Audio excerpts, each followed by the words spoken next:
Coverage of this event continues now with 10 on your side's military reporter Art Kohn, who's been covering the sequester since day one. He is also live in Newport News now. So Art, what will you be listening for as the president speaks this afternoon?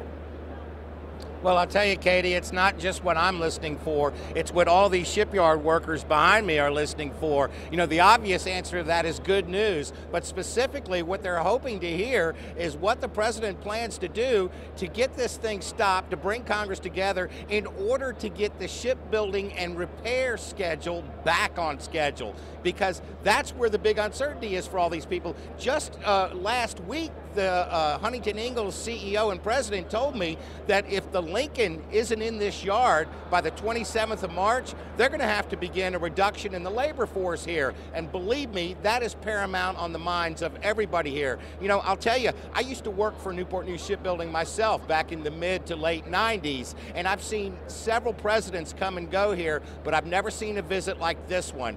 People here today are very anxious about this visit because they are wanting to hear something specific from the president on where we're going to go. And you know something? The concern isn't just among shipyard workers and industrial suppliers. It's within the highest commands of the Navy itself. In fact, the Secretary of the Navy, Ray Mabus, came by here earlier and I spoke with him, and he was telling me that it's hard to believe we ever got this far. It was something that shouldn't have happened. Let's hear what the Secretary had to say.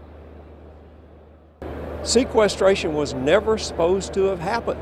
It was a mechanism put in to force Congress to do their job, to force Congress to make some sensible cuts, to make some balanced decisions, to get us to a place that we needed to be.